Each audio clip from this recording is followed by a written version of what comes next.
Yes. Okay. Mahananiya Atithigan, Shubha Sandhya. This is a very unique kind of an opportunity for me to be here, to listen to a great scholar and to interact with you all, the young scholars and those who are seriously interested in this.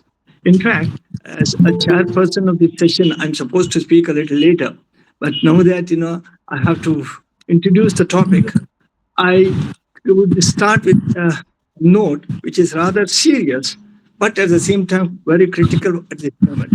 That is that social sciences in India are on a slippery ground.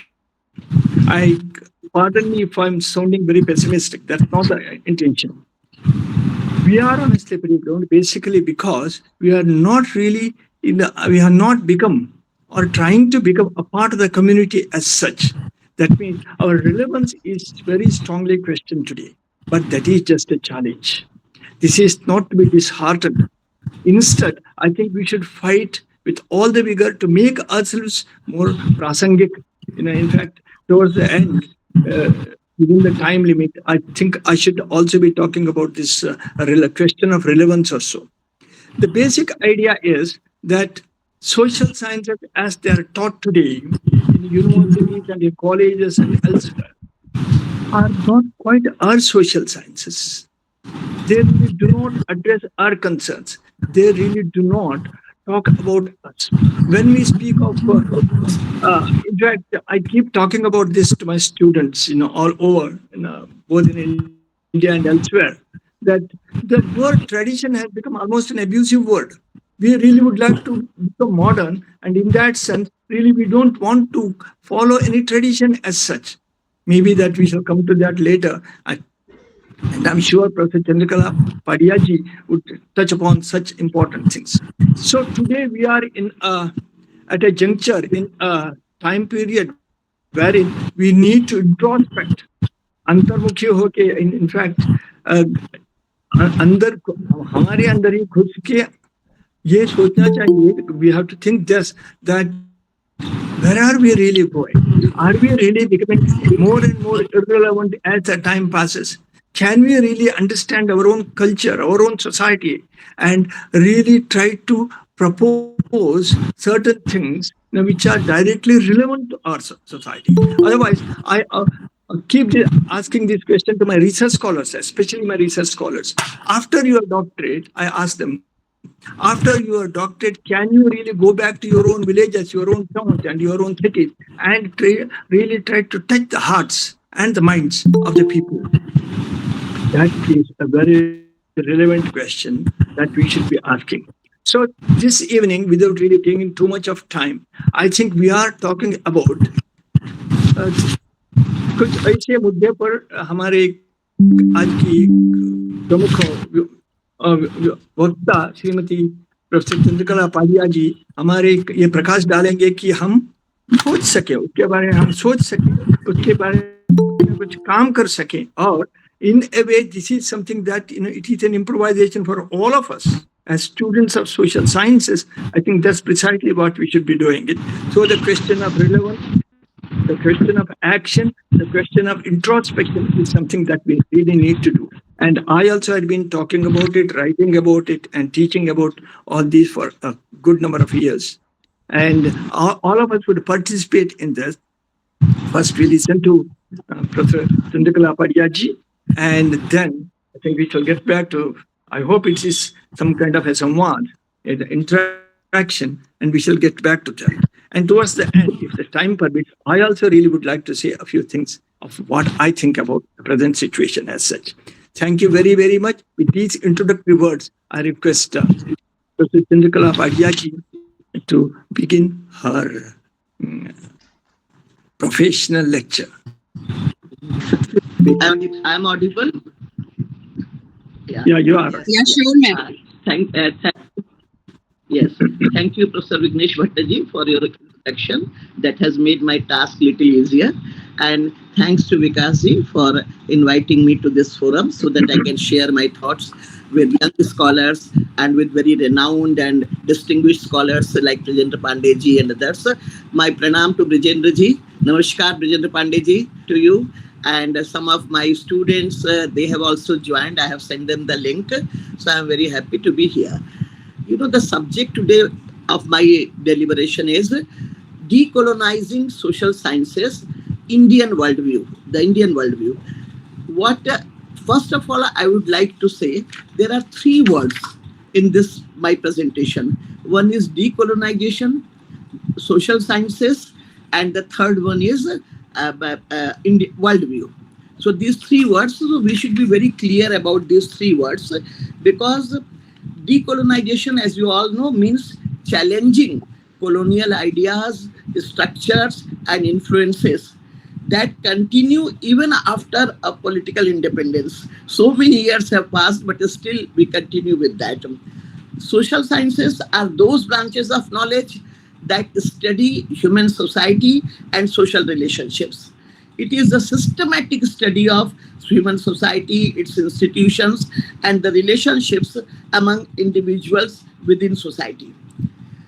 Then we will see what do we mean by by worldview. Let me say by worldview. Worldview, you see, it is the when we talk of a worldview refers to the comprehensive framework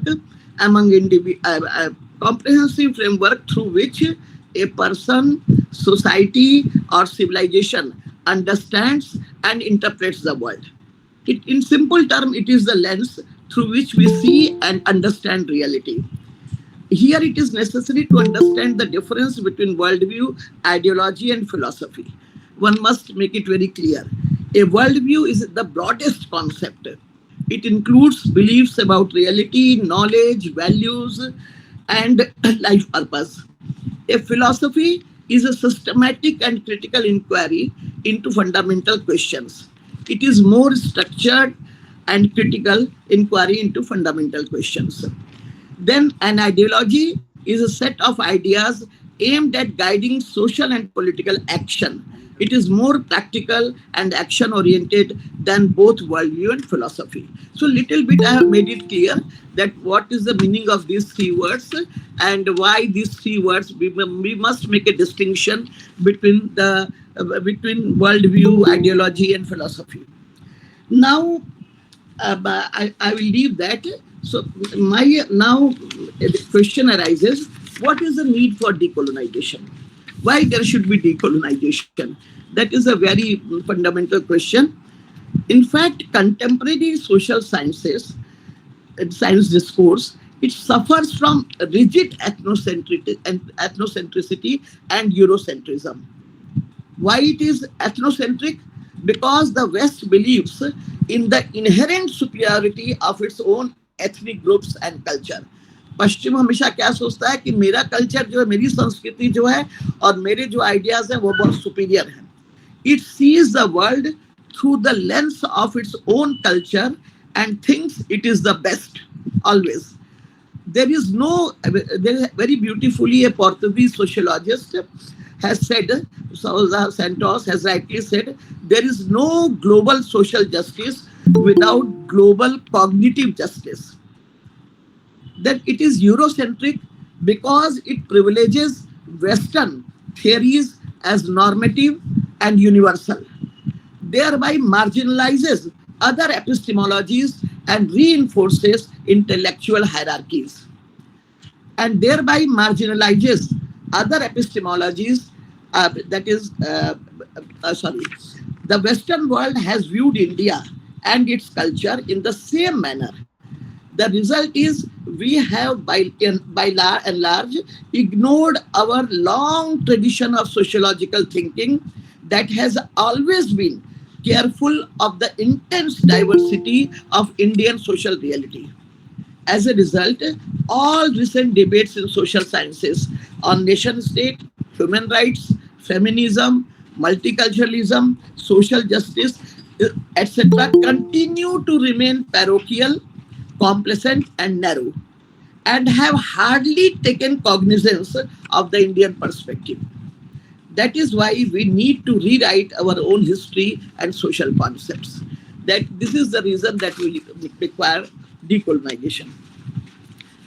One good thing is that not only the Indian thinkers feel, but there are some very distinguished Western scholars who has also felt this need. They have said that it is very, very, what they have said that there is a need to include the Indian worldview in social sciences. For example, see, Alcedar McIntyre, he says it is a source of theoretical impoverishment only to see through the Western lens. McIntyre calls it a source of theoretical impoverishment. Morris Jones calls it the parochialism of the West. J. Halifax, Cadmer, Leo Strauss, Fred Delmeyer, and a few others have referred to this lacune in the present contemporary debate on the social sciences, contemporary discourse on social sciences. They have even appealed to relearn from Indian philosophy and political thought that we were. So, not only that Indian scholars feel the need, but there are some distinguished Western scholars also who also feel the need for the decolonization or incorporating the worldviews of India, third world countries, etc. Now let me start dealing with some of the concepts, how they are Eurocentric in nature and what Indian worldview or Indian perspective can add to it. Let me start with the concept of individual. You have seen that in the dominant Western liberal tradition, individual is treated as a self-defining subjectivity. स्वपरिभाषित है, व्यक्ति क्या है, वो स्वपरिभाषित subjectivity है, who knows his interests better than others. वो जो कि अपना हित दूसरों से ज्यादा अच्छी तरह समझता है. But in the Indian view, man is essentially a value-seeking being.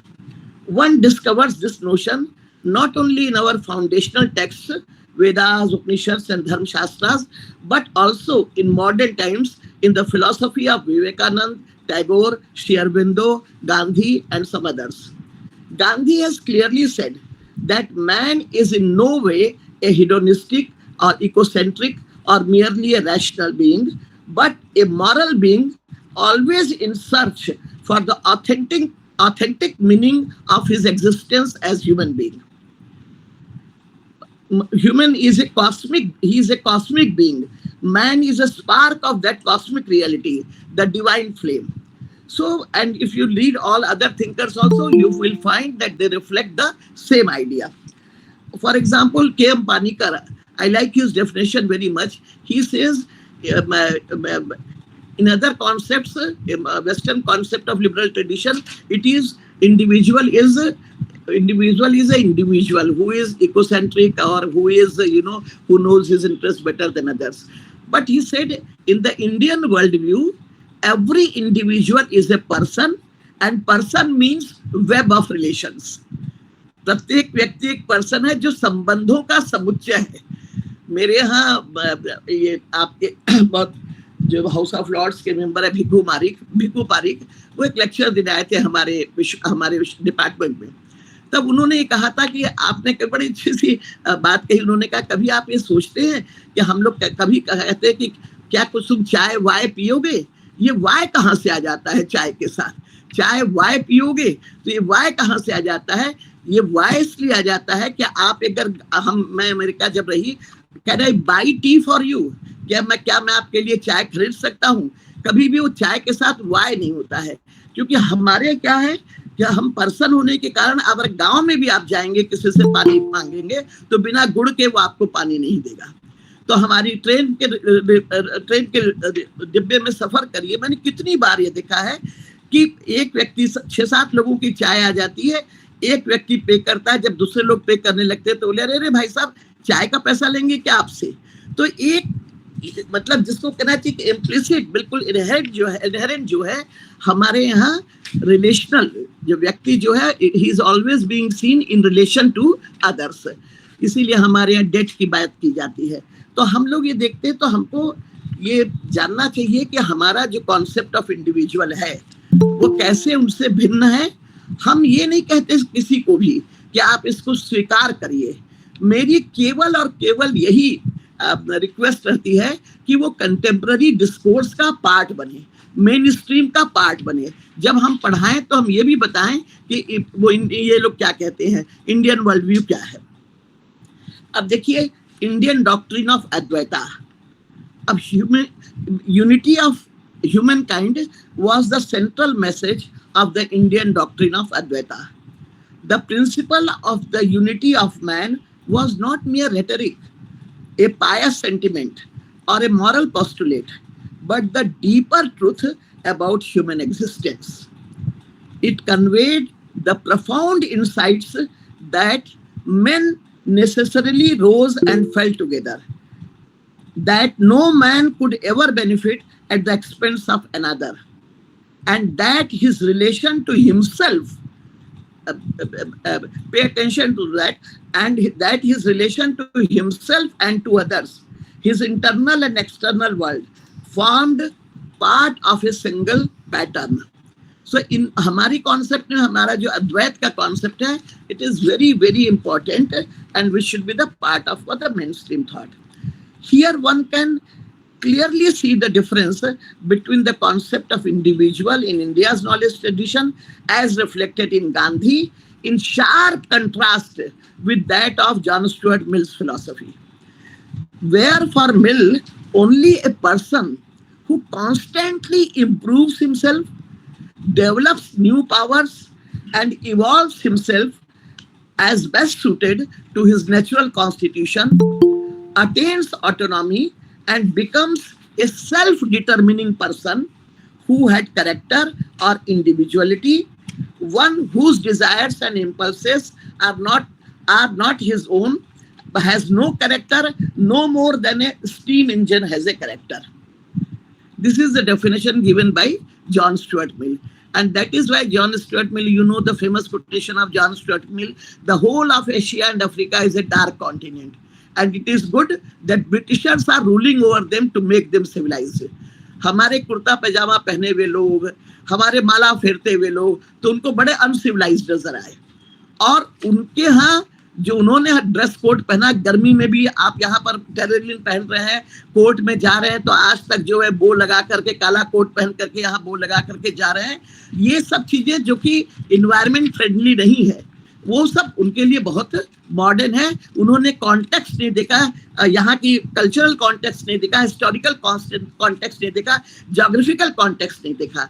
तो इसलिए हम लोग ये मानते हैं कि जॉन स्टुअर्ट, इसीलिए ये ठीक ही कहा गया है कि जो लिबरलिज्म है ये became obsessively anti tradition, anti prejudice, anti custom, anti conformity, anti community, and defined extremely narrowly and exaggerated importance of such values as autonomy, choice, individuality, liberty, rationality, and progress.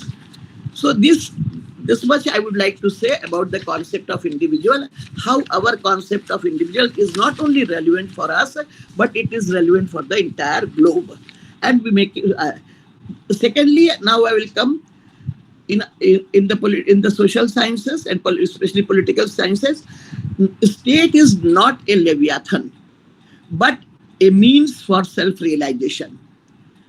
It sustains a conception of the state not as a leviathan or as the terminus ad quem of man's whole development, but as a means to self-realization.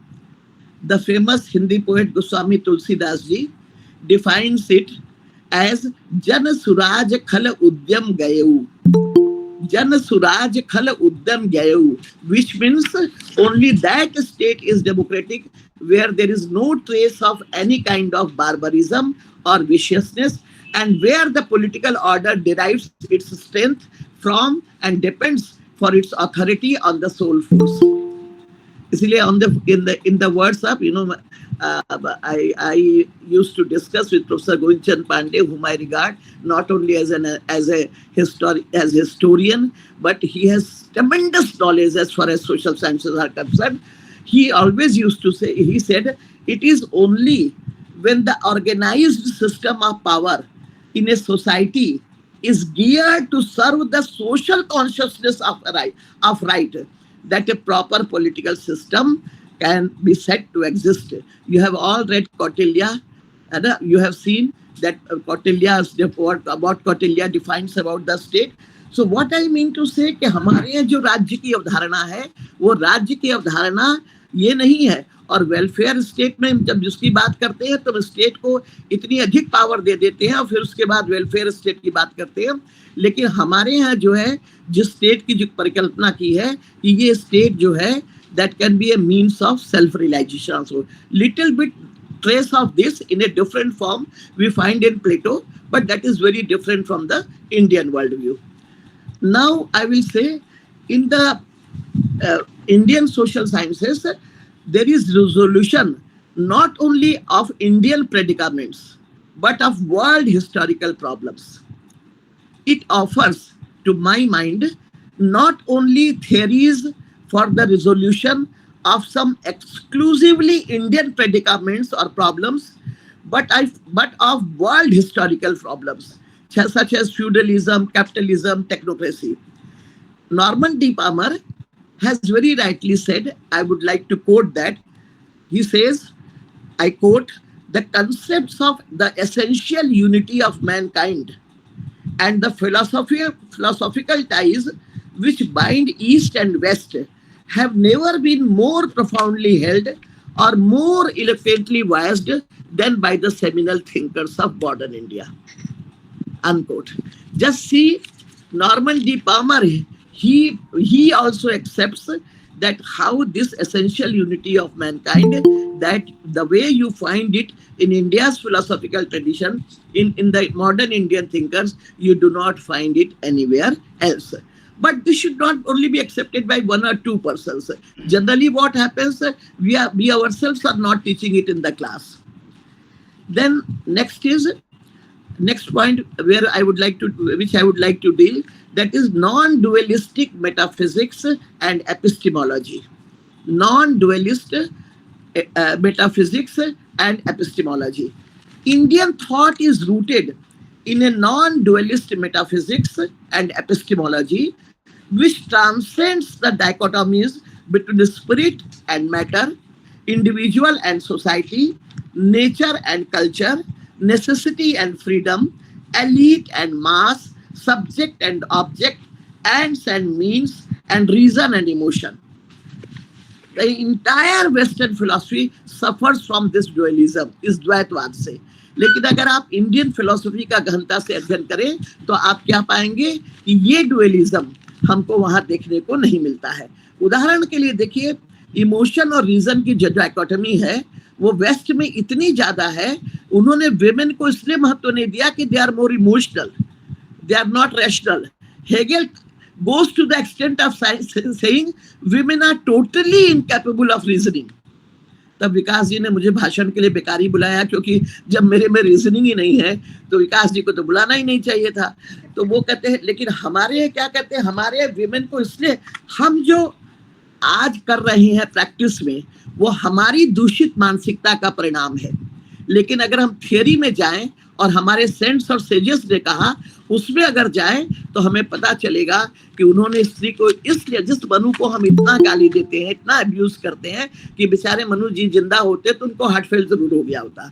लेकिन वो मनु महाराज क्या कहते हैं कि एक आचार्य 10 उपाध्याय के बराबर होता है, एक पिता 100 आचार्य के बराबर होता है, और एक माता 1000 पिता के बराबर होती है.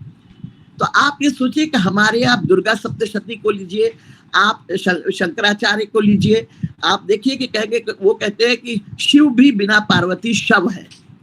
तो कहने का तात्पर्य है कि इतना अधिक महत्व दिया गया है. अब जाकर के कैरोल गिलिगन एक थिंकर हैं जिन्होंने एक किताब लिखी है, पढ़ना चाहिए हम लोग को, इन ए डिफरेंट वॉइस. अब उस किताब में वो उन चीजों की तरफ थोड़ा बहुत इंगित कर रही हैं, जा रही हैं, जो कि हमको भारतीय विचारधारा में देखने को मिलता है. लेकिन आज ये विचारधारा जो है हमारे उसमें नहीं है. हमने रीजन और इमोशन में इस प्रकार की डायकोटमी या इस प्रकार का डिफरेंस लेकर के हम चले नहीं है. We always, they talk of instrumental rationality, है ना, उनके लिए इंस्ट्रूमेंटल रैशनैलिटी की बात करते हैं, लेकिन हमारी जो रैशनैलिटी है वो सब्सटेंटिव रैशनैलिटी है. दोनों में बड़ा डिफरेंस है. तो इसलिए हम लोग देखते हैं कि जहां unlike western philosophy where reason has been recognised as the highest faculty to attain knowledge and good life, the Indian philosophy attaches great importance to emotion and feelings. Because of being equipped with emotion, she can be savior to man. आप सोचिए वो she is the source of power, whereas in the West tradition has been to equate power with the masculine. In the Hindu philosophy, the concept of feminine is defined as being the very manifestation of power itself. What is Durga? Durga is the manifestation of Devi Durga is a manifestation of power. हमारे यहाँ जो है हम feminine को उसको शक्ति को feminine मानते हैं, लेकिन आप वहाँ का वेस्टर्न इस समय की कंटेम्प्रेरी फेमिनिस्ट फिलॉसफी को छोड़ दे तो वहाँ पावर को हमेशा किससे इक्वेट किया गया है? मैस्कुलिनिटी से. इसी प्रकार से अब मैं आऊंगी concept of cultural oblique spiritual nationalism.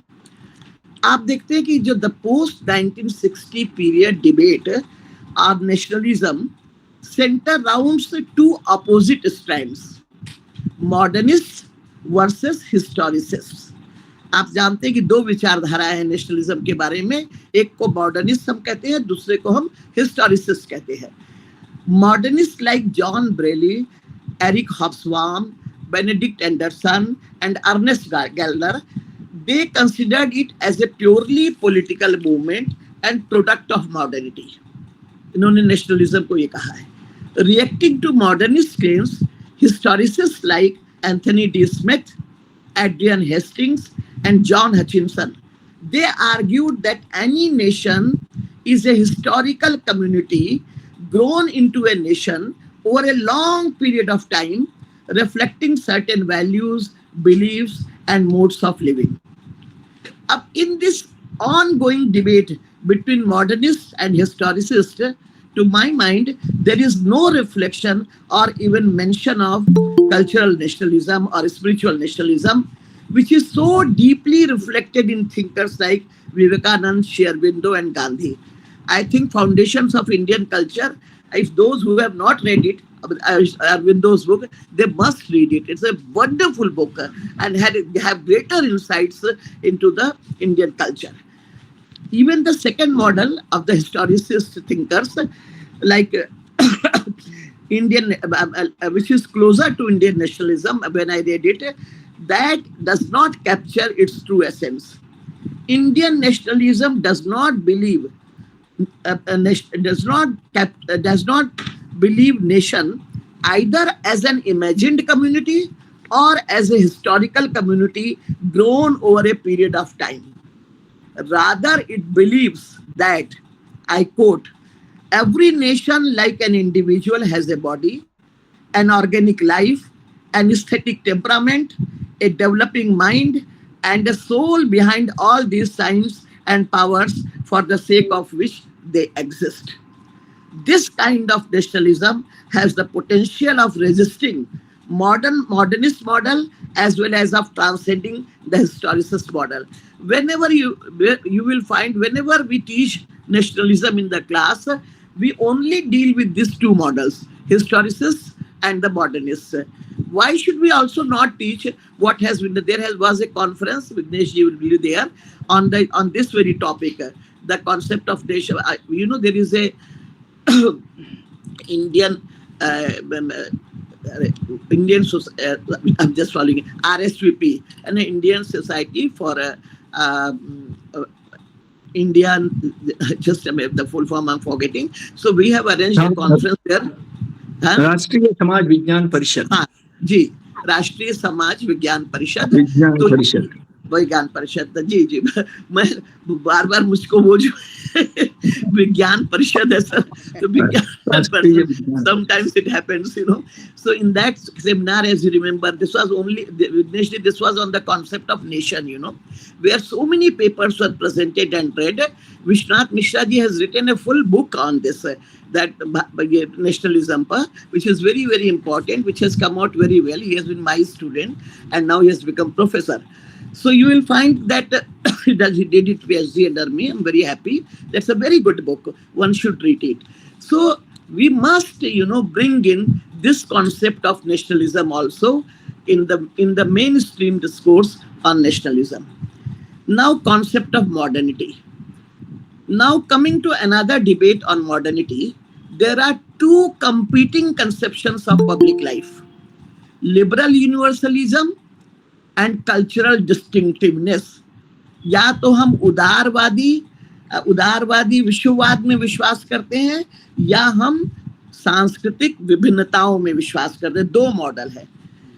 The first model seeks, this is very important, seeks to promote non-discrimination in a difference-blind manner. It seeks to promote non-discrimination in a difference-blind manner. The other redefines non-discrimination as requiring differential treatment. In both the models, the concept of other is very visible. दोनों ही concept में एक मैं हूं और other है. But in India's Advaitin philosophy the other does not exist. In the words of famous Hindi writer Nirmal Verma, who wrote his book, Brijendra ji वहीं बैठ के इन्होंने की, IIS से पब्लिश हुई है, इंडिया एंड यूरोप. तो wonderful book it is, India and Europe. And there is some title of this book, selected essays.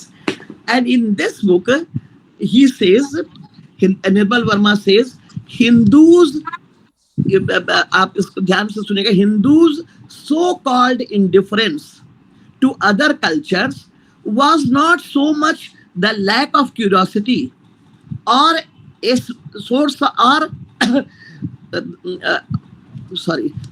a smug sense of perfection, but the fact that for them the other was never a source of reference to define their own identity, as it was for the Europeans.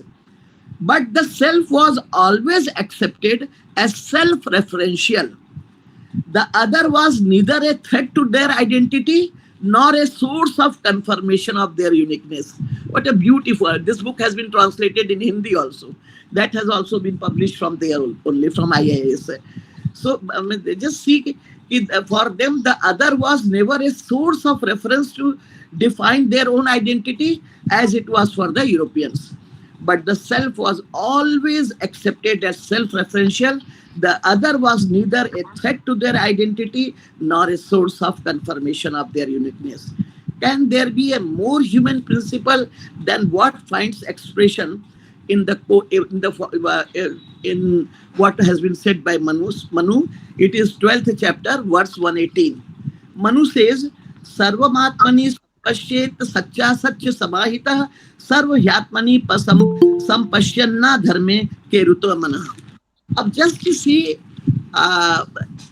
we always, Manu was the first lawgiver, but unfortunately, I personally feel, because we do not read Manusmriti as a whole, we read because it was in the form of oral tradition. In the 13th century, Medha Tithi codified it in, I think, in 13 volumes. Then Kalluk Bhatt came and he wrote 8 volumes on Manusmriti. And then our own Bharat Ratna, who belongs to Banaras, Bhagwan Das, he wrote 2 volumes which I could not get in the library. I have to go to their house and bring it on the promise that I will return them back. That was it's a very beautiful name. I'm just forgetting Manusmriti, because he was a theosophist. That is on Manusmriti, and it has been in 2 volumes. I will tell you the name, just now it's not coming to me. So in the form of, but the way Manu has been misinterpreted, misquoted, misunderstood, for that I feel very sorry. For example, I will take 9th chapter, there is a 33 verse, where Manu says that woman is a field and the man is the seed. On this basis, Kumkum Roy, the famous historian, and Susan Wadley from America, they have critiqued Manu like anything. What a conservative thinker he is. He tells us man is seed and woman is field.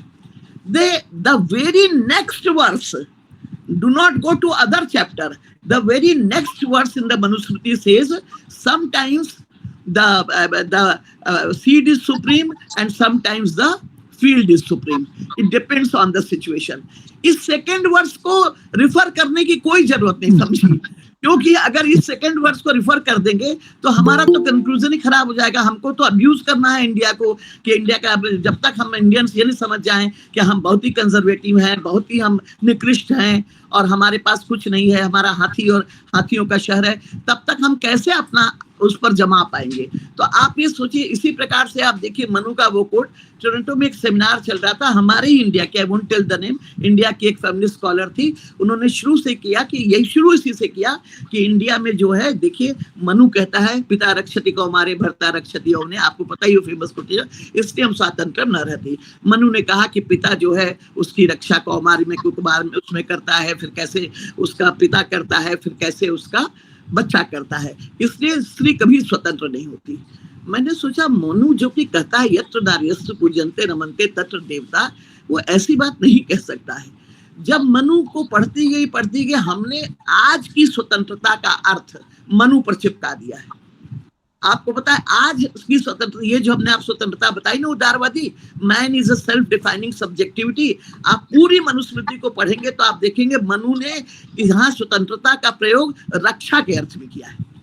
वह जो है वो कहता है कि वह पिता कहलाने योग्य नहीं है जो अपनी बेटी की रक्षा न कर सके, वह पति कहलाने के योग्य नहीं जो अपनी पत्नी की रक्षा न कर सके, और वह बच्चा कहलाने के योग्य नहीं, पुत्र कहलाने के योग्य नहीं है जो अपनी माँ की रक्षा न कर सके. तो आप ये बताइए, इसका मतलब ये हुआ कि पुरुष हमसे बड़ा हो गया और हम छोटे हो गए? अरे वो क्या, मेरा पुत्र क्या मुझसे बड़ा होगा जिसके पाँव में तेल लगा लगा करके मैंने उसे खड़े होने लायक बनाया है, वो हमसे क्या बड़ा होगा कभी? वो अपनी ड्यूटी कर रहा है. आज भी हमको अगर रात के अंधेरे में निकलना है तो मैं अपने किसी विद्यार्थी से या पुत्र से कहूंगी कि बेटा जरा वहां तक छोड़ देना. अगर उसने वहां तक छोड़ दिया तो वो मुझसे बड़ा हो गया.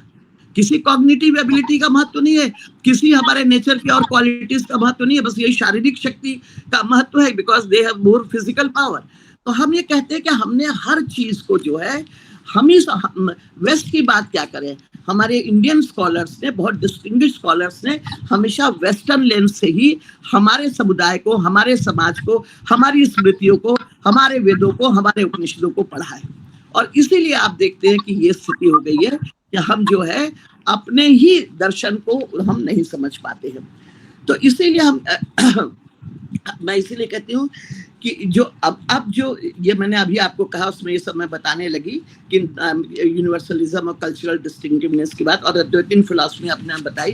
क्योंकि मनु का ये कोट था तो मैंने बताया कि मनु जो कि इतनी ये जो इसका दृष्टिकोण है और जो कैसे वसुधैव कुटुंबकम की बात को लेकर के चलता है, लेकिन उस मनु को हमने नहीं समझा. आइए अब हम लोग डेमोक्रेसी पर चलते हैं. अब डेमोक्रेसी पर आप देखेंगे ज्यादातर ये लिबरल ट्रेडिशन ही डोमिनेंट है, और लिबरल ट्रेडिशन में आपको पता है, आपने मैकफरसन की वो किताब पढ़ी होगी जिसने कि पूरे लिबरल ट्रेडिशन में कहा कि डेमोक्रेसी में 4 मॉडल्स होते हैं: protective, developmental, elitist and participatory. Protective model treats man as maximiser of utilities and society as collection of individuals. कोई अपना वो बंद कर दे, किसी का वो आ रहा है. yes ma'am, please proceed. हाँ, जी, वो आवाज करता है ना तो बोलने में दिक्कत होती है जी. फिर हम लोग ये देखते हैं कि हाँ, मैं क्या कहती जी, तो वो कहता है कि जो है protective model treats man as maximiser of utilities and society as collection of individuals with conflicting interest and hence defines democracy as a system to secure its members against oppression and depredation in the hands of those functionaries which it employs for its defense. उसका कार्य क्या है? Protect करना है democracy का. मिल आया, second model है developmental model. Developmental model में मिल थोड़ा और आगे जरा सा अच्छाई की तरफ बढ़ा. उसने कहा developmental model treats man not as a consumer and appropriator, but as an exerter and developer and enjoyer of capacities, and hence defines democratic political system as an advancement of community in intellect in virtue and in practical activity and efficiency. So you will find it was the elitist model rejects both the models and treats democracy as merely instrumental with the purpose of registering the desires of people as they are, not to contribute what must be. You know about the elitist model of Moscow. Democracy, the rule, the right to rule. You know, it lies in some certain specific people who have the ability to rule. That Moscow, Pareto सब आपने पढ़ा होगा class में, है ना. अब आप देखते हैं कि फिर ये है कि एक पार्टिसिपेटरी डेमोक्रेसी है जो बार्बर में मिलता है हमको, कैरोल पेटमैन में मिलता है. Participatory democracy defines democracy in terms of substantial citizen participation in government decision making. So these are the four models about which mainly we read and concentrate upon. None of these models, Fred Delmeyer has beautifully, he was so much impressed by the Indian worldview and tradition. None of the above models manifest the Indian model of democracy, which can be put like this: self-rule without self-transformation has no meaning. Self-rule without self-transformation has no meaning. आज आप देख रहे हैं कि democracy का उसका ये मतलब नहीं है कि अब हमको कुछ तो चेक्स एंड बैलेंसेस ढूंढने पड़ेंगे, कुछ तो उसका रूप ढूंढना पड़ेगा. डेमोक्रेसी क्या बन गई है? बिल्कुल मॉब वो बन गई है. मॉबक्रेसी जो भी कहे आप उसको, बिल्कुल भीड़ तंत्र बन गया है. बिल्कुल it has when you see the Trump how he is behaving, तो बिल्कुल ये जो leader oriented, leader centric, power centric बन गया है. तो इसीलिए वो कहते हैं कि जब तक है वाई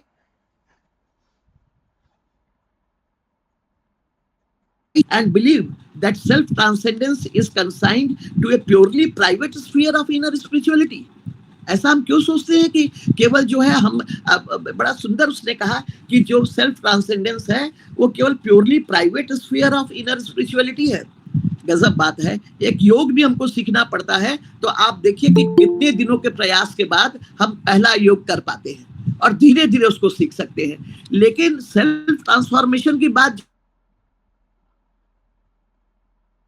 जो है वो बिल्कुल संभव नहीं है. Kind of qualitative connotation, James. The Indian connotation, the Indian viewpoint is very well conceptualized by Professor Govind Chandra Pandey in the following words. उनकी दो किताबें हैं जो सबको पढ़नी चाहिए, भारतीय परंपरा के मूल स्वर और एक है समाज का, इंडियन समाज. बेटा वो किताब निकालना वाली जो भी पांडे जी वाली थी. तो ये दोनों ही किताबें बहुत अच्छी है. देखिए वो क्या कहता है, कहते हैं, मैं उसको पढ़ रही हूँ, आई कोट इन हिंदी, क्योंकि उनकी ये दोनों किताबें हिंदी में अवेलेबल है. मानवीय अभिप्रायों में निहित एक द्वंद्वात्मक स्वतंत्रता या मुमुक्षा का बोध है. वह मनुष्य को प्राकृतिक उसकी कि हम एकदम परतंत्र हैं और हमारे में जो है वो स्वतंत्रता या मुमुक्षु का बोध हमें नहीं है. मनुष्य का अभिष्ट स्वराज्य भी बाह्य प्रकृति का वंशीकार मात्र नहीं है, क्योंकि मनुष्य यदि स्वयं प्रकृति यंत्र से बाहर नहीं है तो स्वराज्य का कुछ भी अर्थ नहीं है. If we are dominated by only our own impulses, then there is no existence. Pandey वहां पैदा होते इतनी गहराई है.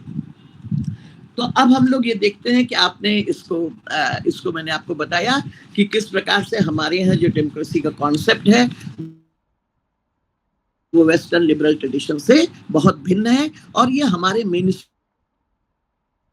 में देखना चाहिए कि इस डेमोक्रेसी को हम कैसे प्राप्त कर सकते हैं. फिर मैं आपको इंडियन फेमिनिज्म पर आती हूँ, जो कि एक बहुत बड़ा आजकल डिस्कोर्स का विषय है. The same parochialism is reflected in the field of women studies. All efforts have been made to fit the Indian reality to some borrowed Western frameworks. In the process, both the assumptions and constructs of the shifting Western feminist theories have been accepted and have been used to demonstrate the inadequacy of Indian tradition. जहां ईश्वर भी आधा कहीं discourse में नहीं है, इसके भीतर Indian feminism उसको जान सके। तो from the woman as the other,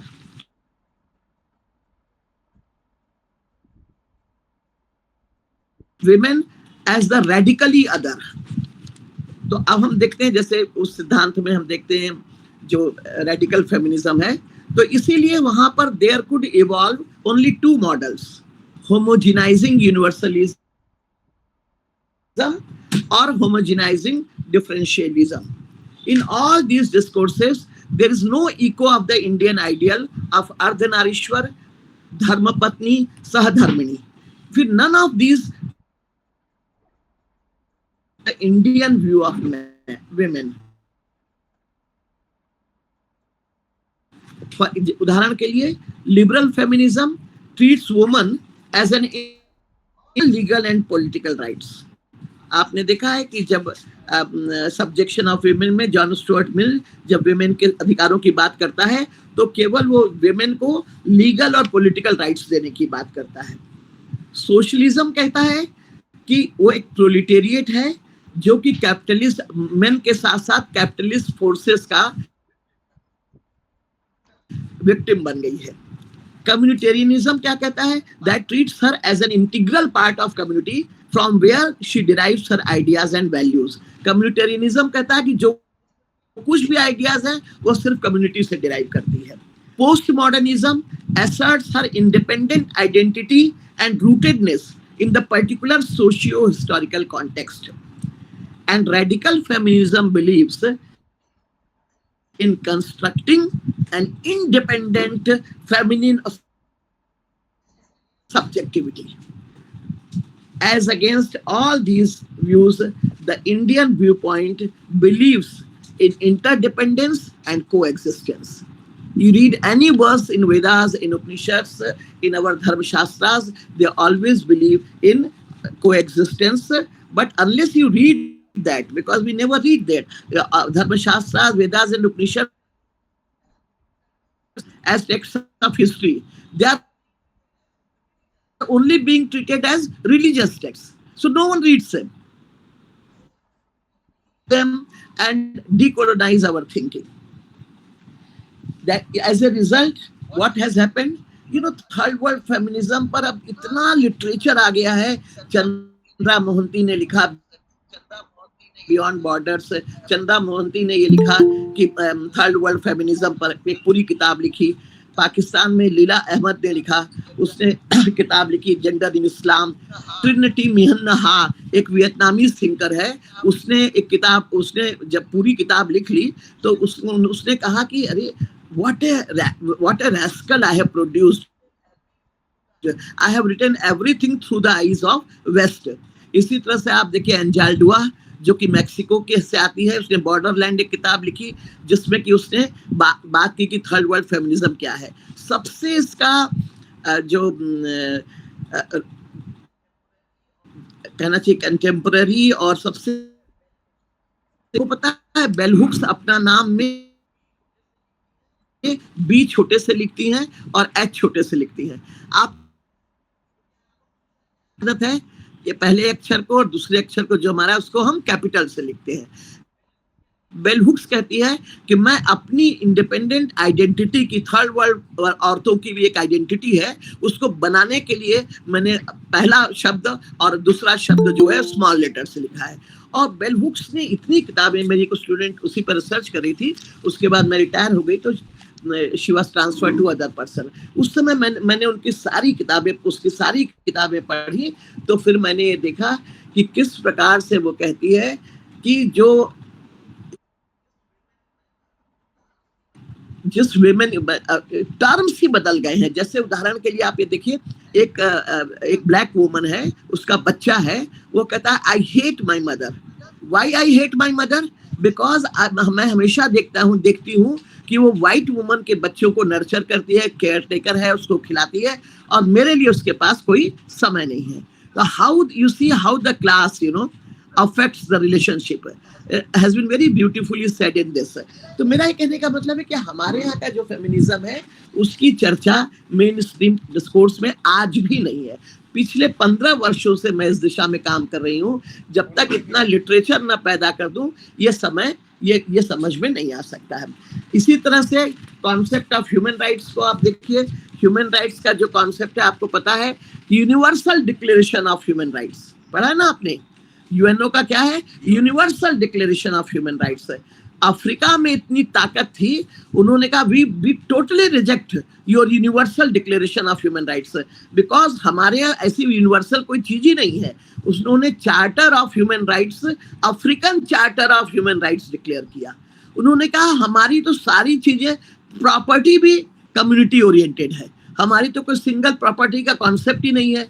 तो आप जिस राइट्स की बात करते हैं वो राइट्स का कॉन्सेप्ट ही हमारे यहाँ नहीं है। तो हम कैसे मान लें universal declaration of human rights which is individual oriented, जो कहते हैं which is self oriented only, तो वो उसको नहीं मानते हैं, अस्वीकार कर देते हैं। तो फिर ऐसा है कि इसीलिए मैंने इसमें कहा है कि western ideas of rationality, secularity and progress still remain the foundation of human rights, resulting into cultural imperialism. America हमेशा किसी पर अटैक करता है तो किसके आड़ में अटैक करता है? डेमोक्रेसी के आड़ में। ह्यूमन राइट, जो सबसे बड़ा ह्यूमन राइट्स का वायलेटर है, वो सबसे पहले हर चीज को जो है ह्यूमन राइट्स का, डेमोक्रेसी का, फ्रीडम का नाम देता है, लिबर्टी का नाम देता है। तो ये जो चीज है, इसके कारण इसने क्या जन्म लिया है? कल्चरल इंपीरियलिज्म की ओर ले गए हैं। इसीलिए मैं इंडियन वर्ल्ड व्यू की तरफ इशारा करते हुए आपको कह रही हूँ, could the proponents of human rights ever realize that common human needs can only be satisfied if the life sustaining networks and processes are kept intact and alive? तभी जो है ये जब ह्यूमन नीड्स पूरी होती है। जैसे बहुत बार मैं आपको बताती हूँ कि मार्क्स का बहुत क्रिटिसिज्म किया जाता है, लेकिन मुझे लगता है कि इवन मार्क्सिस्ट भी मार्क्स को नहीं समझते हैं। आप देखिए कि जो दास कैपिटल का 3rd वॉल्यूम है, उसमें वो कहता है liberty begins where necessity ends. वह लिबर्टी का शत्रु नहीं है, पर उसको ये लगता है कि जब तक सबकी ह्यूमन नीड्स नहीं पूरी होंगी, लिबर्टी केवल किसकी लिबर्टी रह जाएगी? कैपिटलिस्ट क्लास की। तो that also we should try to understand. खैर, अब देखते हैं कि अब मैं रोडा हार्वर्ड से मिली, इसमें मैकमास्टर यूनिवर्सिटी में, ये सब और जॉन रॉल्स तक, there is an unbroken continuity of asserting homogenizing universalism. उनका यूनिवर्सलिज्म कैसा है? होमोजेनाइजिंग है। जैसे Donnelly argues that all appeals to tradition, practices and values are too often a mere cloak for self interest of arbitrary rule.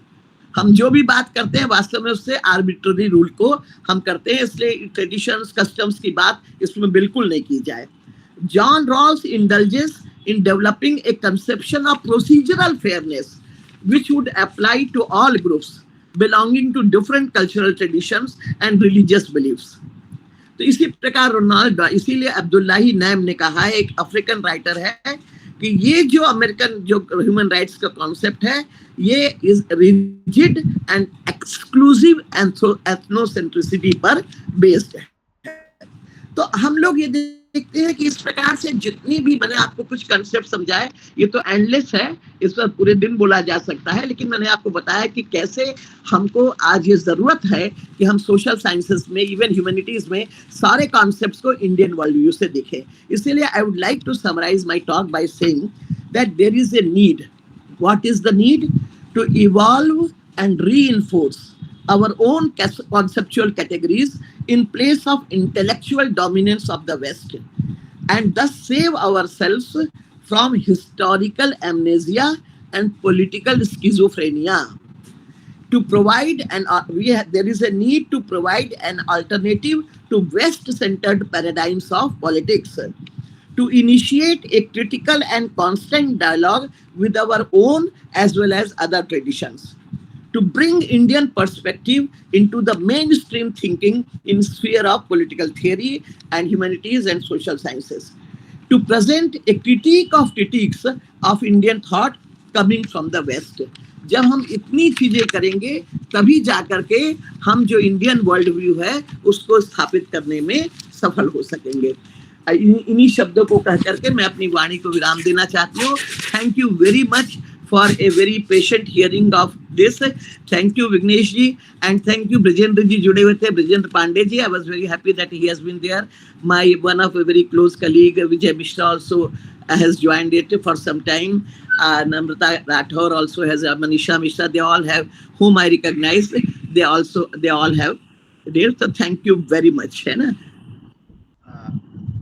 Thank you so much, madam. So now session is open. So if anyone have any doubt and queries regarding the topic, so you can ask directly to respected Padia madam. You can also write your question in the chat box. So please mute yourself and introduce yourself and then ask your question.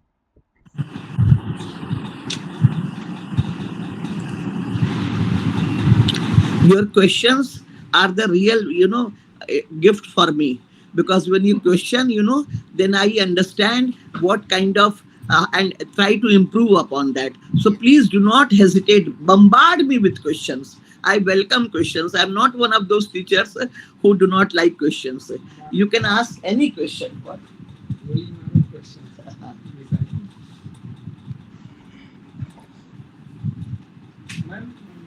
Ma'am, I do have one question. Ma'am, can you hear me? Yes. Okay, I do. Please introduce yourself. Okay. And ma'am, I am. Yes, ma'am. Tell me. Okay, ma'am, I am Ningthaujam Yaikomba Singh. I'm currently doing PhD at Delhi University in History Department, and I was teaching as a guest faculty in Dayal Singh Evening College in History Department. Okay. So, ma'am, I do join these sessions in between.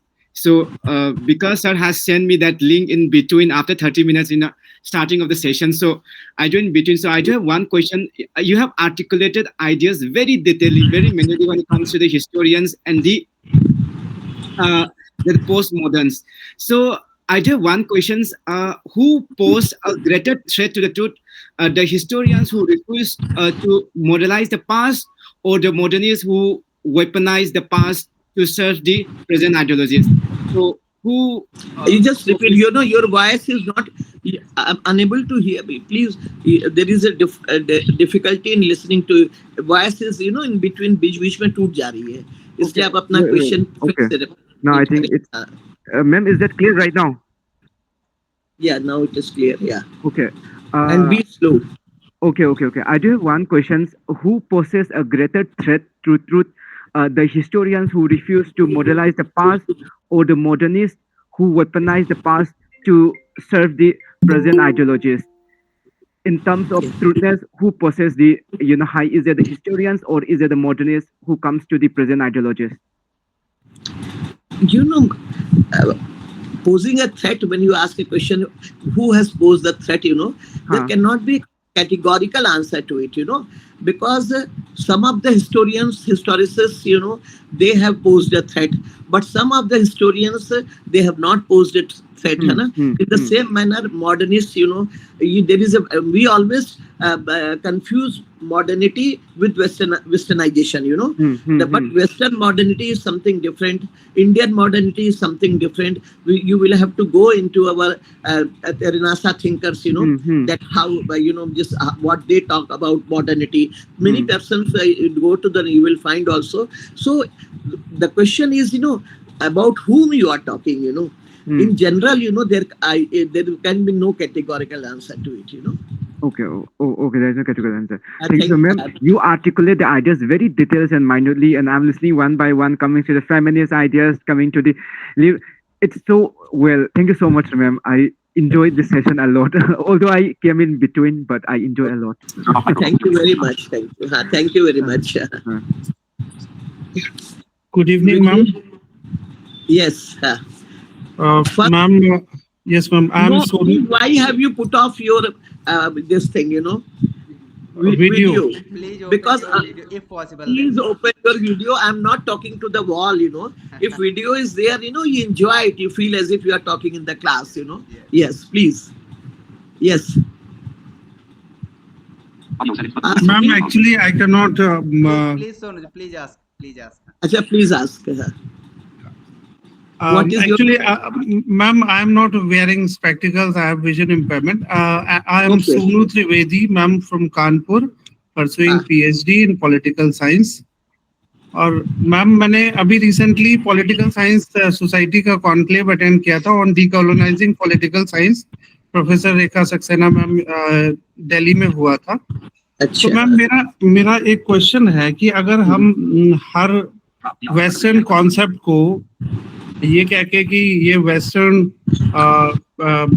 Invented है या उस तरह से वहां पे develop हुआ, तो अगर हम हर कॉन्सेप्ट को, थियोरी को चैलेंज करेंगे तो पॉलिटिकल साइंस में यूनिवर्सल तो मैम कुछ रह ही नहीं जाएगा। ये एक प्रॉब्लम है। जी, आपने बहुत ही अच्छा प्रश्न पूछा है और मैं बहुत अच्छा प्रश्न है। मैं जब ये कहती हूँ, जब इनको हम लोग करते हैं, west has given us a lot. Never think कि West, and so many concepts have been rejuvenated through West, So I never denied, what Gandhi ji used to say, I welcome winds from all corners of the world, but at the same time, I would not like to be swept off my feet. What does it mean? But our grounding, Ano Bhadro, you have Rigveda, आप विघ्नेश जी संस्कृत में बहुत अच्छे हैं, इसको सुना भी देंगे कि युगवेद में भी कहा गया कि सभी तरफ से हवाओं को आने दो। लेकिन आप ये भी तो आवश्यक है कि आप की एक मजबूत जमीन हो जिस पर आप खड़े हो सके, नहीं तो हर हवा, कोई भी हवा आपको उड़ा देगी। प्रश्न ये उठता है, हम लोग का प्रश्न ये नहीं है, हम लोग ये कह रहे हैं कि उसमें, उस डिस्कोर्स में इंडियन वर्ल्ड व्यू भी आना चाहिए। आप समझ रहे हैं मेरी बात को? इंडियन वर्ल्ड व्यू भी कॉर्पोरेट होना चाहिए, और जहां ताकि वेस्टर्न लोग भी जब उसको पढ़ें, अगर उनको वो वर्ल्ड व्यू अपने लिए ज्यादा अच्छा समझ में आता है तो वो उसको अडॉप्ट कर सकते हैं। और इसमें कहीं कोई शक नहीं है जब मैं ये बात कहती हूँ, मतलब यूनिवर्सल, आप ऐसा बड़ा आजकल यूनिवर्सल क्या है? अमेरिकन यूनिवर्सलिज्म, जो अमेरिका कह रहा है वो यूनिवर्सल है, आप ये मान रहे हैं। हमारे यहाँ हमको इस बात का बड़ा गर्व है, ऐसा नहीं कि हमारे यहाँ इतना ज्यादा भिन्नता को, यूनिटी इन डाइवर्सिटी, आपको पता ही है कि कॉन्सेप्ट ही हमारा, हमने कभी डाइवर्सिटी को वो नहीं किया। हमारा कॉन्सेप्ट कभी ये नहीं रहा कि वुमन वर्सेस मैन, लेकिन जहां जहां ये कॉन्सेप्ट है तो हम ये चाहते हैं कि हमारा Indian concept, Indian world view भी उसमें जोड़ना चाहिए। यस, ये तर्क है मेरा, ना कि वो है वेस्ट को। देखिए, जैसे हम बहुत अपने अधिकारों और उसके लिए सचेत हुए, उसमें बहुत बड़ा योगदान उसका भी था, लेकिन हमारे थॉट को तो वो इतने गलत ढंग से प्रेजेंट करते हैं और हम उनके थॉट को लेकर के गौरवान्वित होते रहते हैं। यस, लाइक एडवर्ड सेड वगैरह का जो आप एडवर्ड सईद का कितना बड़ा कंट्रीब्यूशन है इसमें, आप देखिए। आप फ्रेड डेलमायर की किताब पढ़िए, वो कहता है एडवर्ड सईद बहुत प्रसिद्ध बियॉन्ड ओरिएंटलिज्म, अद्भुत किताब है वो। अभी उनकी 1 साल पहले डेथ हुई। हम लोगों ने अपने डिपार्टमेंट में उनको इतनी किताबें, उनकी हर किताब पढ़ने लायक है। मार्जिन्स ऑफ डिस्कोर्स, उन्होंने कंपैरेटिव पॉलिटिकल फिलॉसफी पर बहुत बल दिया है, beyond orientalism.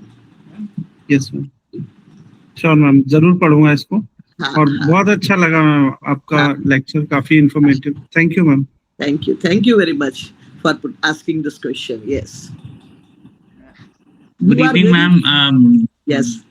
My name is Ashwini Kumar. Similar sorts of question I also have. Yes. कि जैसे आपने बोला कि जिस तरह से हमारी फिलोसफी रही है, इंडियन फिलोसफी, उसका एक अपना महत्व है, लेकिन जो इन द प्रेजेंट में जो हमारी एक डेवलपमेंट की रेस है, और उसको पुरानी फिलोसफी को अपनाते हुए क्या हम उसको डील कर सकते हैं, या फिर उस रेस में उससे आगे जा सकते हैं, because I generally just always see in वो एक एज अ इकोनॉमिक स्टूडेंट्स के नाते हम देखता हूँ, तो हम पुरानी फिलोसफी को लेते हुए फिर चलते हैं, और जैसे आपने बहुत खूबसूरती से अपने जो स्मृतियां हैं उनको थोड़ा सा पॉजिटिव दिखाया है। जनरली बहुत सारे अक्सर हमको उसका नेगेटिव साइड दिखाया जाता है कि कैसे, तो उन सब का जो निचोड़ लेके चलते हैं कि हम वर्तमान में जो रेस है डेवलपमेंट की उसमें कहीं ना कहीं फिट बैठ सकते हैं। बहुत बहुत ही अच्छा प्रश्न है। Thank you very much for asking this question. आप ये देखिए, हम लोग जब बात करते हैं इंडियन ट्रेडिशन में तो सस्टेनेबल डेवलपमेंट की बात करते हैं। आप विकास करिए, लेकिन वो विकास कहना चाहिए कैसा होना चाहिए, सबके हित में होना चाहिए ना। सर्वे भवन्तु सुखिनः। हम लोग अंत में प्रेयर भी करते हैं तो क्या कहते हैं, सबको जिससे सुख प्राप्त हो। हम maximum happiness of maximum number utilitarians की बात नहीं करते हैं, सर्वे भवन्तु सुखिनः।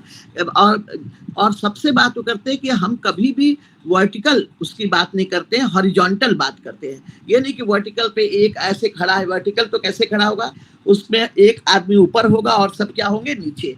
हम किसकी बात करते हैं, हॉरिजॉन्टल की बात करते हैं। होता क्या है कि आज जो डेवलपमेंट की रेस है, ये विदाउट टेलिंग एनीवन, लेकिन उस डेवलपमेंट की रेस में जहां जहां हम आपको, जैसे मैं आपको छोटी सी बात आपको बताती हूँ, मार्केटिंग जो है वह पूरी तरह से ऑनलाइन होती जा रही है। मैंने छोटे छोटे लोगों को जो शॉप्स करते हैं उनको बिल्कुल टूटते देखा है, क्योंकि अब कोई लेता ही नहीं, इतना श्रम कौन करे, वहां जाए, ऑनलाइन किया और एक हफ्ता, और वो इतना ज्यादा उनके पास पैसा है और बेचते हैं कि वो कर देते हैं। तो इस प्रक्रिया में क्या होता है, तो मैं हमेशा ये मानती हूँ कि संपोष विकास के लिए किसी भी कंट्री को डेवलपमेंट के साथ चेक्स एंड बैलेंसेस होना चाहिए। जैसे अभी फॉरेन यूनिवर्सिटीज को अलाउ कर दिया गवर्नमेंट ने, की बात करी हो ना, कैंपस बहुत स्ट्रांग। मेरी यूजीसी के चेयरमैन से बहुत देर तक बात हुई, बहुत अधिक बहस हुई। मैं इसके बड़े विरुद्ध हूँ। यूनिवर्सिटीज केवल वो उनका सिलेबस ही नहीं लाएंगी, वो अपना कल्चर, अपने वैल्यूज भी लेकर के आएंगी, और वो कल्चर जिससे वो खुद इतना परेशान है, अब उसको भी हम आह्वान कर रहे हैं, आओ आओ, है ना, ताकि हम भी परेशान हो जाएं। हमारी एक बहुत सारे फ्रेंड्स हैं अमेरिका में और अदर कंट्रीज में, वो कहती है कि जो चीज हमने उल्टी कर दी है, मतलब बहुत खराब शब्द उसने यूज किया, उसको आप लोग दोनों हाथों से ले रहे हैं। ये बड़ा दुर्भाग्य है, आप समझे। तो इसलिए हमें हमेशा ये देखना होगा, गवर्नमेंट को भी देखना होगा, हम विकास करें, विकास आर्थिक विकास भी होना चाहिए, लेकिन उसके साथ साथ आज देखिए एनवायरनमेंट कितना बड़ा हमारे लिए एक हैजर्ड बन गया, आप देख रहे हैं ना। तो आप ये देखेंगे कि सस्टेनेबल डेवलपमेंट होना चाहिए हमारा। और संपोष विकास की अवधारणा भारतीय दर्शन में करके मेरे अंडर एक पीएचडी हुई है, जिसमें कि हमने सारे वेदों को, उपनिषदों को, जहां जहां संपोष विकास की बात कही है उस सब को उसमें कहा है। तो बात हो, आप एग्री करते हैं विघ्नेश जी से जो मैं कह रही हूँ? विघ्नेश जी, आप एग्री करते हैं उससे? हाँ, विघ्नेश जी इज अ ग्रेट स्कॉलर। हाँ, is a very great scholar. तो आप, थैंक यू। हाँ, तो ये बात हम लोग जो ये मैं कहना चाहती हूँ, है ना। और कोई किसी का? जी मैम। यस, आप कहाँ, पहले वाले जो थे, आप किस कॉलेज से हैं आप?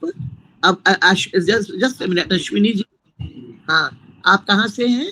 छत्तीसगढ़ में मैम ये जॉब कर रहे हैं, छत्तीसगढ़ अच्छा। में।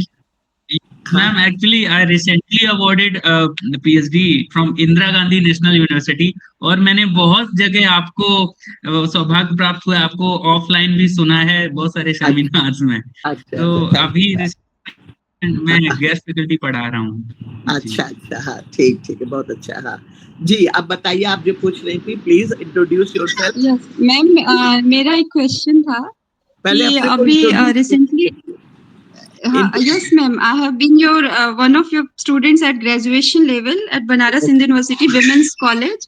Okay. My session was 2006 to 9 and you were teaching us political theory at graduation level. Yes. And I have been a research scholar of Professor Shubha Rao ma'am. I submitted my PhD in 2020. So ma'am, Okay. I have also heard a lot from your side, and we have been very kind of fortunate ones to attend you or to hear you in person. So, ma'am, my question is कि ये जो अभी current में ma'am I came across a kind of seminar that was themed. Its theme was Ambedkar and Indian knowledge system. So, ma'am, you can say that I'm very naive. Actually, ma'am, I have my small kid around me. So let me please. No, it's all right. You know, kids So, should be there. no, They listen, they also inherit so many things, you know. Yes, ma'am. So I have a question: is how to bring the two together, the Ambedkar? Because I've learned a lot that he learned pragmatism from John Dewey, and which was and who was a Western philosopher. So how to bring the two together? That is my biggest problem nowadays. So can you Yes. please enlighten me about it, please? Sure. Very good question. In fact, you know, what happens, Ambedkar also, you know, people have not read Ambedkar as a whole, you know. You will find many references in Ambedkar where he has referred to our India's intellectual tradition, you know. And there is no harm if someone is influenced by John Dewey. There are, you know, the influences, Western influences will always be there. Even Gandhi ji, you see, he has always Christianity. He has named Christianity. You see, he has named so many people. He has been naming that he has learned from him. You know, when I went to Chicago University to meet A.K. Ramanujan, I was what I should say, amazed to see that his students were doing PhD, you know, on what subjects. ये जो हमारे यहाँ सती जो विमेनहुड के किस concept पर जो बिल्कुल रूटेड इन इंडियन ट्रेडिशन है, उस पर वो काम करा रहे थे. तो कहने का ये तात्पर्य है कि अगर अंबेडकर उससे इन्फ्लुएंस हुए हैं, उनसे इन्फ्लुएंस हुए हैं. अब अंबेडकर, मेरी दृष्टि में अंबेडकर ने मनुस्मृति को बिल्कुल नहीं समझा. आपको पता है कि उन्होंने मनुस्मृति की प्रतियां फाड़ दी थी, क्योंकि मुझे लगता है कि कास्ट सिस्टम को इंडिया का जो वर्ण व्यवस्था है उसको अधिकांश लोगों ने नहीं समझा है. ये वर्ण व्यवस्था आरंभ में एक बहुत साइंटिफिक व्यवस्था थी जो कि धीरे धीरे डीजनरेट हो गई कास्ट सिस्टम में. लेकिन हमारे यहाँ वर्ण व्यवस्था, there are so many examples. मतलब I have for myself, it has not been published but written an article. हमारे यहाँ वर्ण व्यवस्था कर्म के आधार पर थी, जाति के आधार पर नहीं थी. लेकिन धीरे धीरे जब आपको जाति के आधार पर सुपीरियरिटी मिल जाए, आप ब्राह्मण हैं क्योंकि आप ब्राह्मण के पुत्र हैं, तो कौन उस विशेषाधिकार को छोड़ना चाहेगा?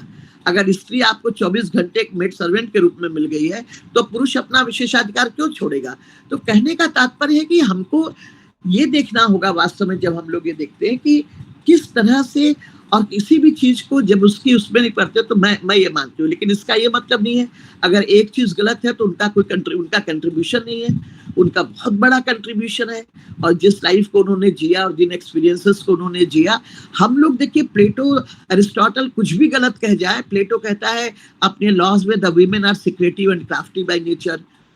अरिस्टोटल ने एक जगह इतना ज्यादा विमेन को वो किया है कि शीज, जैसे मैटर और फॉर्म होता है, तो वो कहते हैं कि वो तो क्या है, एकदम मैटर भी कैसा है, एकदम रूडिमेंट्री है वो.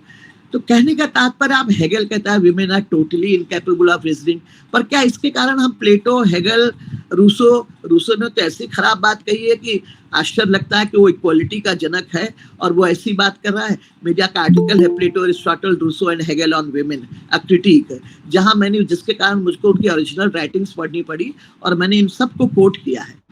मतलब रूसो यहाँ तक कहता है कि it is not enough that women's wife's chastity should be defined by husband, it should also be approved by husband's friends.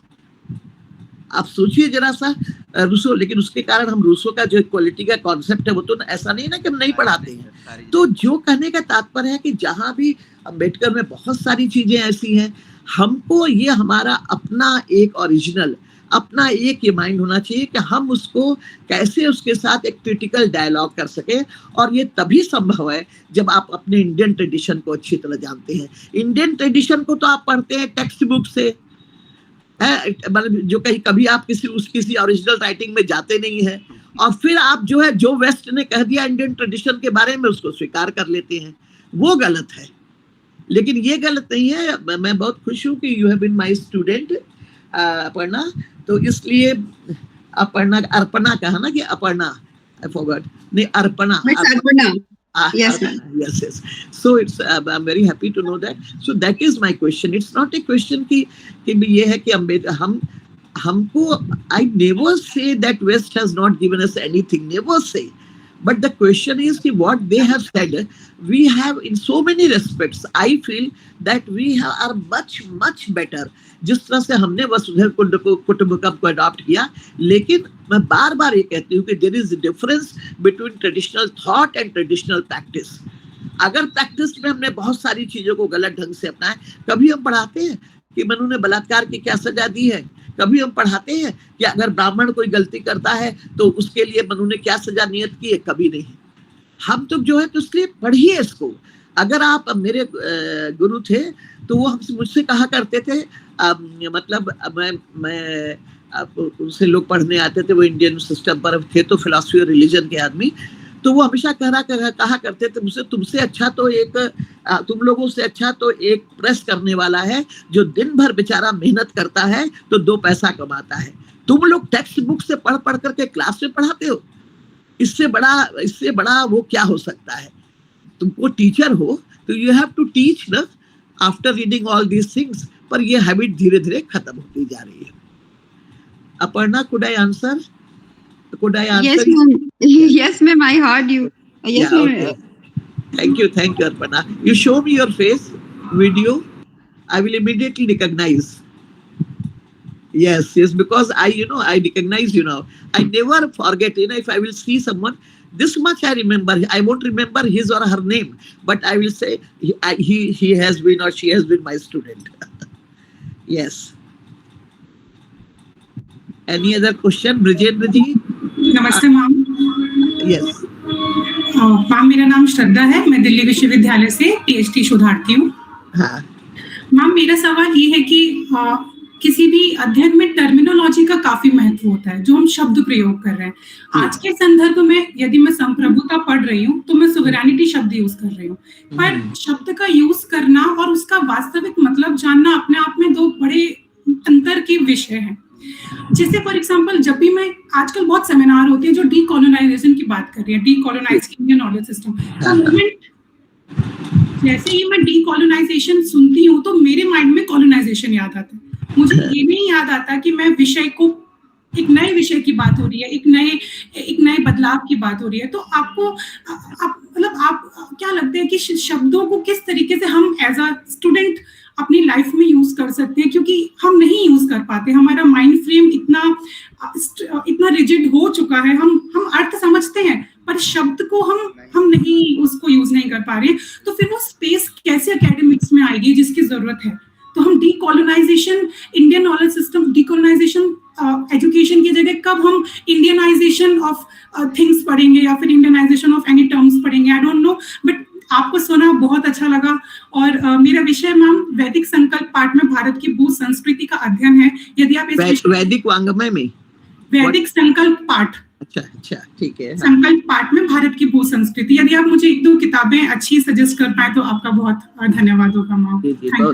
बहुत अच्छे, बहुत ही अच्छा आपका प्रश्न था और बहुत हद तक सही भी था.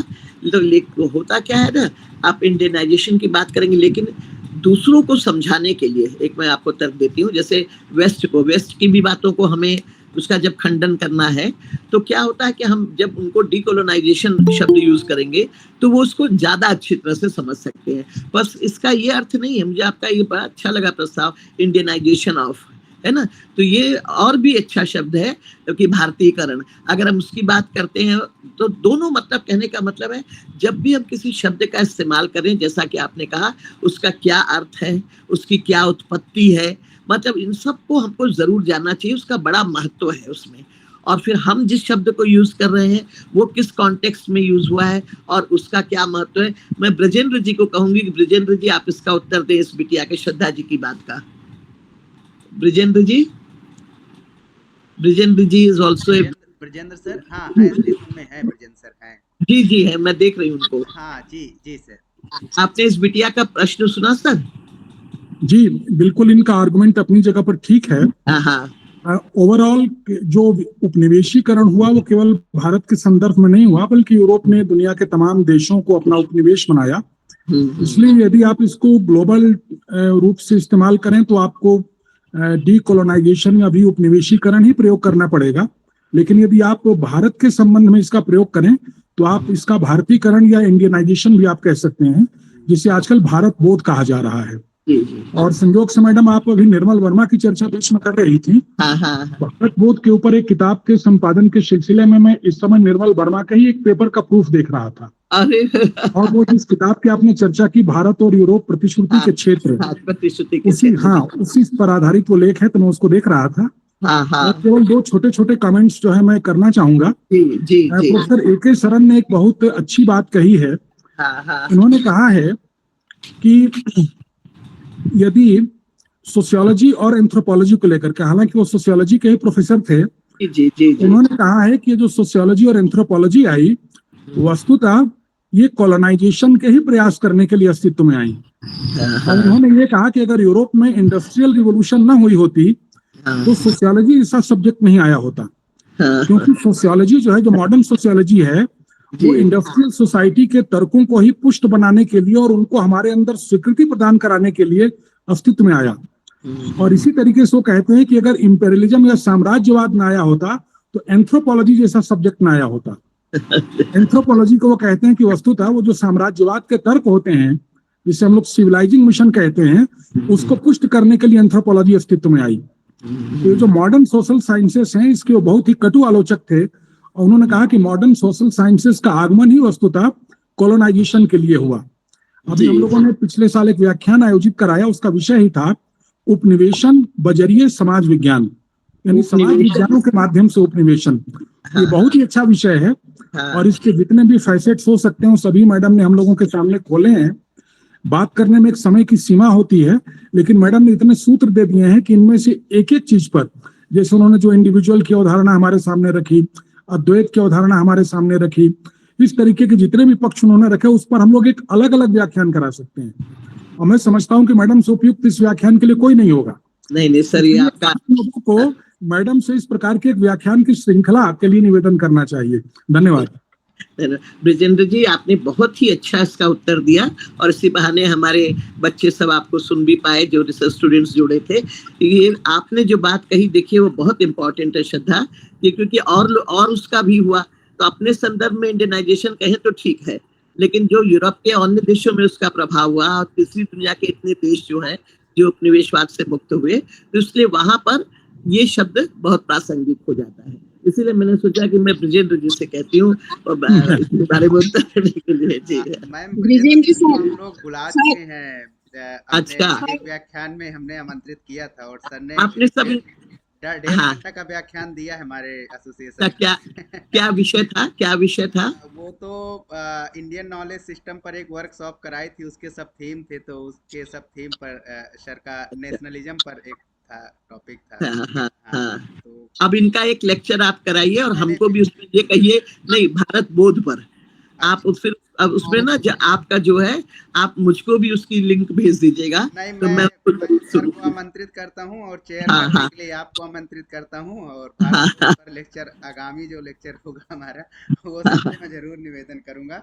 आपका मैंने स्वीकार करते हैं, मेरे आपने अपना क्रेडेंशियल वो सब भेजा था ना, सब मैंने सुना, बस आपको लिख नहीं सकी। हाँ, नहीं जरूर सुनिया करता जी। अच्छा सरोज जी, आप भी जुड़ गए हैं, आपका स्वागत है। हाँ, सरोज सर जुड़े हुए हैं।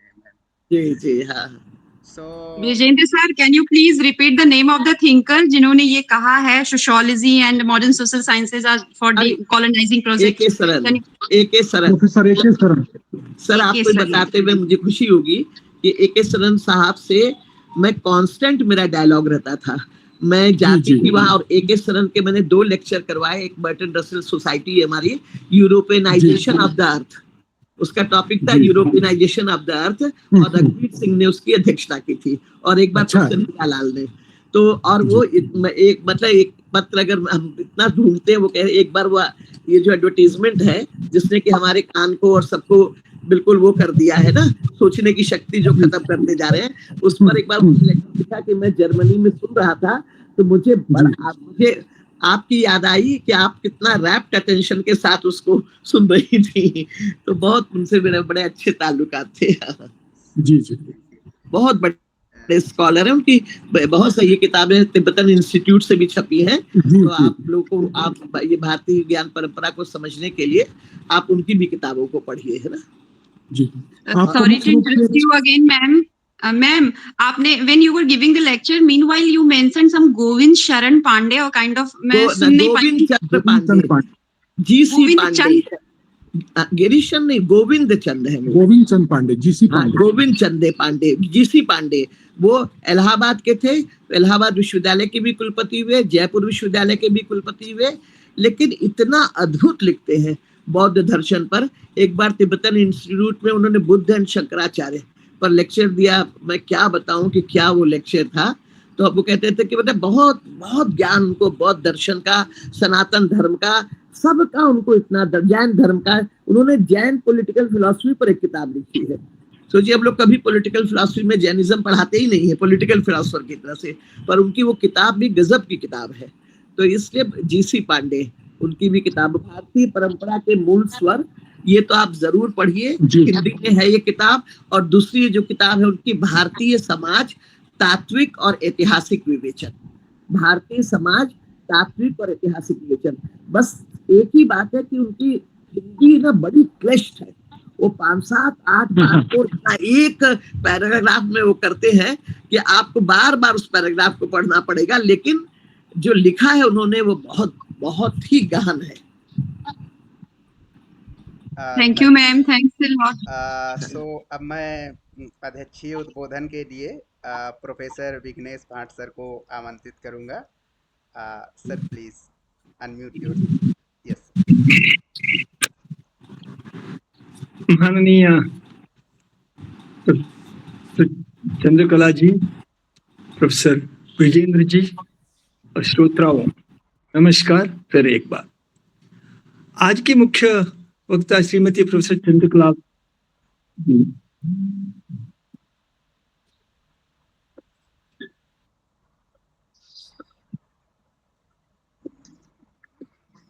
I think by mistake sir has left. I think by mistake I think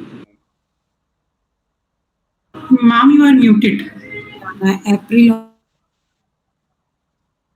Ma'am, please unmute. Ma'am, please unmute yourself. अच्छा, आप अब सुन सकते हैं ना? Yes, yes, sir. Yes. Am I audible? Okay. Yes, sir. आज के मुख्य वक्ता श्रीमती प्रोफेसर चंद्रकला पाड़िया जी ने सामाजिक विज्ञानों का स्वदेशीकरण, वो इंडियनाइजेशन या इंडिजिनाइजेशन जो भी कहिए आप, स्वदेशीकरण के आज की गंभीर आवश्यकता पर प्रभावशाली ढंग से बात की है। She herself is a great scholar. अच्छा, सरोज कुमार जी, वर्मा जी, आप आए हैं, बहुत नमस्कार नमस्कार sir. She stressed, madam Chandrakala Padia ji ne stressed on present colonized mindset. Very, very interesting. These mindset of intellectuals and the need for decolonization was actually very, very impressive. And, she has written tremendously on this. मुझे इसमें कुछ खास जोड़ना नहीं है सच में। हालांकि इस शानदार सत्र के अध्यक्ष होने के नाते मैं कुछ संबंधित विषय मुद्दों पर प्रकाश डालना चाहूंगा। तो only for a few minutes, बहुत ज्यादा तो नहीं बोलूंगा, प्रॉमिस करता हूँ। सबसे पहले मैं आयोजकों को माने स्पेशली डॉक्टर विकास कुमार को आज के इस अत्यंत महत्वपूर्ण विषय पर ऑनलाइन एकेडमिक संवाद आयोजित करने के लिए बधाई देता हूँ। बहुत बढ़िया रहा है सच में।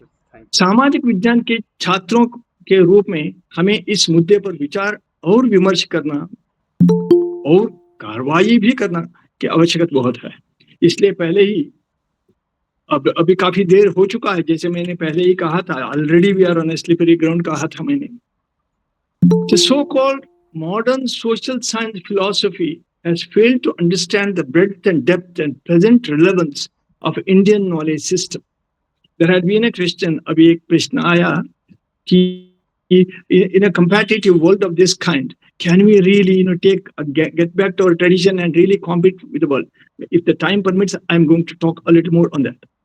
तथा कथित आधुनिक समाज विज्ञान सिद्धांत भारतीय ज्ञान प्रणाली की व्यापकता जो है उसको गहराई और वर्तमान प्रासंगिकता के बारे में समझने का काफी विफल हो गया है.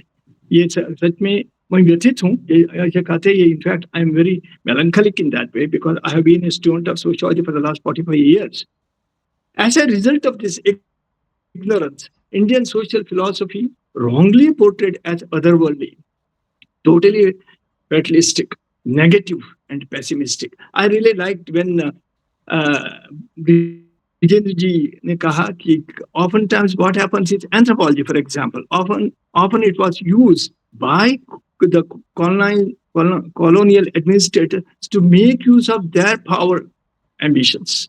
So the social sciences in India, speaking only about India at this juncture, has been a tool for the colonizers to establish colonized mindset. We talk so much about Machiavellian principles of education and the system and all that kind of a thing. I really don't want to dwell on this here. लेकिन हमें ये सोचना चाहिए कि as social sciences have developed in the country, I think they have been wrongly used and we fell prey for it. And towards the end, I shall come to this. I don't take much time on this. भारतीय सामाजिक दर्शन को गलत तरीके से परलोक केंद्रित कहते हैं. सच में हम परलोक केंद्रित हैं क्या? हम भाग्यवादी सच में हैं क्या? नकारात्मक हैं क्या? हमें ये प्रश्न पूछना चाहिए. या निराशावादी हैं क्या? If we look at our literature, the fantastic literature that we have, I think all these things contradict themselves.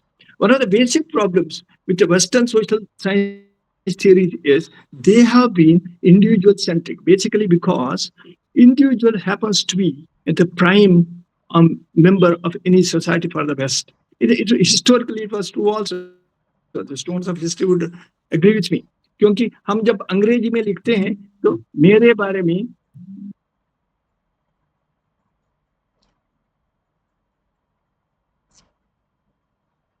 I think there are some network issues. Yes. Yes. So the issue, I'll close up very fast. Please continue. Yes. When we speak of, I'll really try to sum up the whole thing. One of the basic problems of the Western social science theory is that most of them have been individualistic, individual-centric, basically. There was a mention of Marxism, for example, or functionalism, structural functional theories, or dependency theory, world system theory. You take any in social sciences as such. They are all individual-centric. It also goes well with the Western philosophy, basically because when we in English, when we write between the sentences, when we write she, small s, when we write he, small h, and even when we write they, it's a small t. But when we write I, it's capital. I am big, very individual-centric kind of a thing, But look at us, the Vedanta, Nyaya, Vaisheshika, Mimamsa, you mention any. They never had been individual-centric. There was a mention of Adi Shankara, but we really don't say only Adi Shankara has provided Vedanta. No. Yo Vedado Swara Prokto Vedante Chapratisthitaha, they say. That means it was the essence of all this traditional knowledge, Indian knowledge system that we have. That's why what we say is social science philosophy needs to be built instead of the individual-centric thing. It needs to be built around the contributions of a tradition of thinking, not around soul thinkers as such. There was a mention of, these days everyone talks about globalization. We are all citizens of the world and all that kind of a thing. And there was this competitive world and all this. But we talked about it much, much before. In Panchatantra has stories. But imagine what Mahopanishad says. Mahopanishad very clearly says, what does it say? The whole world is my family, they say. Ayam bandhur ayam neti ganana lakhuchetasam udara charitanantu vasudhaiva kutumbakam. It's an Upanishad. Mahopanishad says this. And it has been used. Our parliament building also carries this. That means, obviously, what we have to do is we have to think of a social science which is relevant to us today. I often call it social sciences of India for social India. Social sciences of India, social sciences for Bharat. These two have to come together. The relevance of Western social theories in understanding Bharat is the problem. I really don't have any problem with Marx. In fact, I may just tell you that, by emotional relationship, Talcott Parsons happens to be my grandfather. I'm the grandson of Parsons, basically, because Professor Roland Robertson, who was a favorite student of Talcott Parsons, was a PhD supervisor. He guided my PhD at Harvard and in Pennsylvania. No, I really don't have any quarrel with them when they speak of, if there is French sociology and social sciences, German sociology or German philosophy, American sociology or American political science, I don't have any problem. The problem comes when we speak of Indian sociology through the lens of the West. That's what Professor Chandrakalaji literally insisted on that. So social sciences of India or Bharat, social sciences for Bharat have to go together. भारतीय सामाजिक सांस्कृतिक और सामाजिक आर्थिक मुद्दों को समझने में पश्चिमी सामाजिक सिद्धांतों के अप्रासंगिकता के बारे में मैं सच में चिंतित हूँ, व्यथित हूँ। भारतीय समाज विज्ञान को हमारे समाज में आवश्यकताओं के अनुरूप होनी चाहिए। That's what मेरी विनती ये है कि let us have our own. There was also the question of concept. Someone raised the concept. Yes, I think we should develop our own concepts. No one says that you have to don't read our classics as Sanskrit texts. Read them as sociology texts. Read them as political science texts. In fact, a few months back, Chandrakalaji and I were in a national conference, Rashtriya Samaj Vigyan Parishad National Conference, wherein both of us talked about Arthashastra. I also spoke about Shukraniti there. That means the whole concept, some of these concepts, I think we have to understand from our perspective. That's what is really needed. For example, in the cutting across this social science disciplinary boundaries, I may just mention that this whole concept of church-state controversy never existed in India. Our students of political science even know very seriously think that the theory of the controversy or the conflict between church and it never existed, basically because Rajadharma and Prajadharma in India were all supported by dharma. That means polity, the concept of nation state and the governance was never secluded or isolated from dharma as such. For example, or I can also give the example from sociology, my own discipline, that family was never an economic unit in India. It's not an economic unit even now. Still we have the concept of neighborhood. Still we have the concept of a kinship network. इसलिए मुझे लगता है कि बहुत सारे उदाहरण दे सकते हैं इसे, जैसे मैंने राजशास्त्र शासन प्रणाली का चर्च और राज्य के बारे में कहा, इसे बहुत सारे terms and concepts हमें डेवलप करनी चाहिए। और कौन करेगा? Because once we really start borrowing concepts which are not ours, then there is a very, very serious kind of a issue. वर्तमान में हमारे लिए सिर्फ शोध पत्र, जिसको हम रिसर्च पेपर कहते हैं, शोध पत्र और सेमिनार इतना ही काफी नहीं है, हमें और कुछ करनी चाहिए।